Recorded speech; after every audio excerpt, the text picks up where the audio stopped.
Football में ना जितनी ज़्यादा रिस्पेक्ट अंडरडॉग टीम्स की होती है, इतनी शायद ही किसी और टीम की होती होगी। और इसके पीछे एक रीज़न भी है। फर्स्ट ऑफ ऑल, एक ऐसी टीम जिसके पास वर्ल्ड क्लास प्लेयर्स नहीं है, they are going up against the best team in the world, और वहाँ पे जब वो फिर रिजल्ट भी निकाल के दे देते हैं, तो भाई न्यूट्रल फैंस के लिए तो सोने पे सुहागा, मतलब देखने वाली लोगों को, फैंस को, सबको मजा आ जाता है। और यही वो चीजें हैं जो फुटबॉल को ब्यूटीफुल बनाती हैं। Expect the unexpected. Her world cup में एक ना एक टीम ऐसी आती है जो कि अंडरडॉग होती है और वो जाके बहुत ही अच्छा परफॉर्म करती है। 2018 के वर्ल्ड कप में वो टीम थी आइसलैंड। मुझे अभी भी याद है आइसलैंड का वो वर्ल्ड कप क्वालिफाइंग कैंपेन, और उसके बाद जाके उन्होंने वर्ल्ड कप में भी काफी अच्छी परफॉर्मेंस निकाल के दी थी। उसके बाद 2022 में मोरक्को की वो परफॉर्मेंस कोई नहीं भूल सकता, पोर्चुगल को एनिमिनेट किया था उन्होंने। देन दिस ईयर एक और टीम है जिसका नाम है Norway.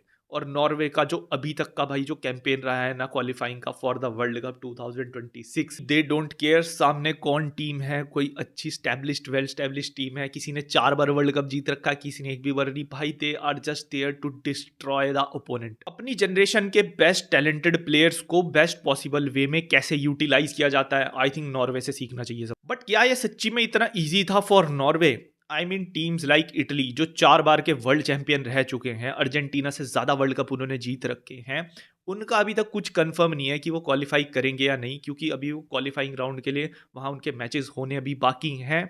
And then out of nowhere Norway आती है, और आप मुझे कह रहे हो कि 3-4 अच्छे प्लेयर्स लेने के बाद and they directly qualify for the 2026 world cup. Football में कोई भी चीज रातों रात नहीं होती है। सबसे पहले तो मैं बता दूं कि 27 साल बाद दोबारा नॉर्वे ने क्वालिफाई किया है, तो आप देख सकते हो कि 27 साल लग गए हैं उन्हें दोबारा से वर्ल्ड कप का मुंह देखने के लिए। इससे पहले नॉर्वे ने 1938, उसके बाद 1994 और लास्ट टाइम 1998 में खेला था वर्ल्ड कप में, और उनकी बेस्ट परफॉर्मेंस निकल के आई थी 98 में, जहां उन्होंने प्राइम ब्राजीलियन टीम के अगेंस्ट खेले थे और उन्होंने विन भी निकाली थी। 1998 की क्वालिफिकेशन से लेके 2026 की क्वालिफिकेशन तक Norway underwent a lot of hard work, lot of struggle, even under coach Lo Olsen, जो कि उस टीम का मेंबर था जिसने ब्राजील को 98 वर्ल्ड कप में हराया था। उसके अंडर भी टीम बहुत ही ज्यादा अच्छे रिजल्ट लाके नहीं दे रही थी। वर्ल्ड कप तो छोड़ो, यूरोस के लिए क्वालिफाई करना भी महाभारत हो रहा था for Norway.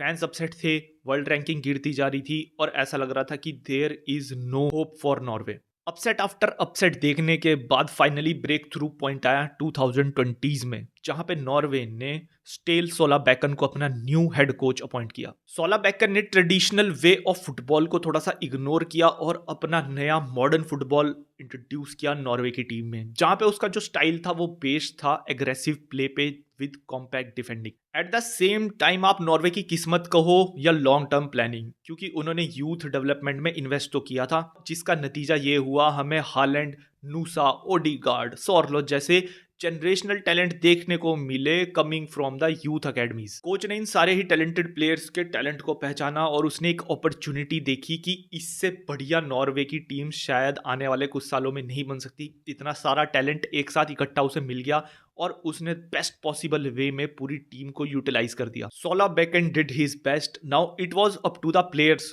To make their country proud. Guardiola ने ऑलरेडी एक मॉन्स्टर बना के तैयार कर दिया था for the team of Norway, और हमने ऐसा देखा है कि ऐसे बहुत सारे प्लेयर्स होते हैं जो क्लब के लिए बहुत ही अच्छा परफॉर्म करते हैं, but when it comes to the country, भाई वो कुछ ज्यादा डिफरेंस नहीं मेक कर सकते। One of those prime example is Alexander Isak और Viktor Gyokeres. But Erling Haaland के साथ ऐसा कोई केस नहीं था। अर्लिंग हालैंड को सिर्फ गोल दिखाई देते हैं, वो चाहे कंट्री के लिए खेल रहा हो चाहे क्लब के लिए खेल रहा हो। अर्लिंग हालैंड का रोल इस 2026 के वर्ल्ड कप क्वालिफाइंग कैंपेन में इतना ज्यादा है कि टीम के 30% गोल सिर्फ उस अकेले ने मारे हैं। फॉर कंट्री हालैंड के नंबर आप किसी भी प्लेयर से कंपेयर कर लो, he is the fastest to reach 50, fastest to reach 55, मतलब गोल्स पर गेम रेशो जो उसका है, चाहे आप मेसी से कंपेयर कर लो, रोनाल्डो से, एम्बापे से, he is far above. Holland को हेल्प मिलती है अपनी टीम के कैप्टन से, जिसने कि पूरे ही कैंपेन में 7 असिस्ट प्रोवाइड किए हैं। And there are players like Nusa, Sorloth. Nusa ने पूरी डिफेंसिव सॉलिडिटी और विंग से इतना ज्यादा तगड़ा अटैक किया इस कैंपेन में कि he is one of the main targets. I think अगले ट्रांसफर विंडो में नूसा के ऊपर किसी ना किसी बड़े क्लब की नजर होने वाली। And Sorloth provided the rigid structure and assistance to Haaland. जो चीज मुझे सबसे ज्यादा इंप्रेसिव लगी इस पूरे ही वर्ल्ड कप कैंपेन की, वो ये थी कि they have only considered 4 goals, भाई 4 गोल कंसीड किए पूरे,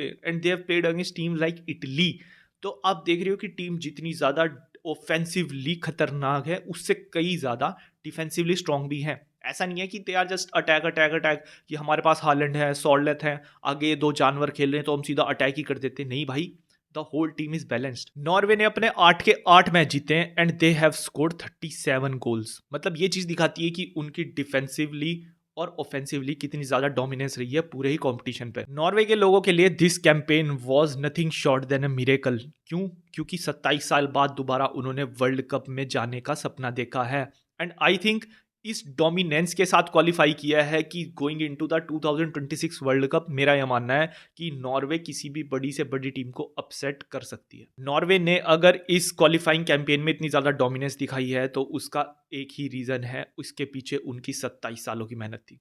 और किसी भी मिरेकल के पीछे बहुत सालों का हार्डवर्क होता है। लास्ट में मुझे मेसी की वो कोट याद आ रही है कि जिसमें मेसी बोलता है कि it took me 17 years and 114 days to become an overnight star. और दूसरी तरफ हमारी इंडियन नेशनल फुटबॉल टीम में भाई खुश हो जाना चाहिए आप सबको। हम कल रात भी 1-0 से बांग्लादेश से हार गए हैं।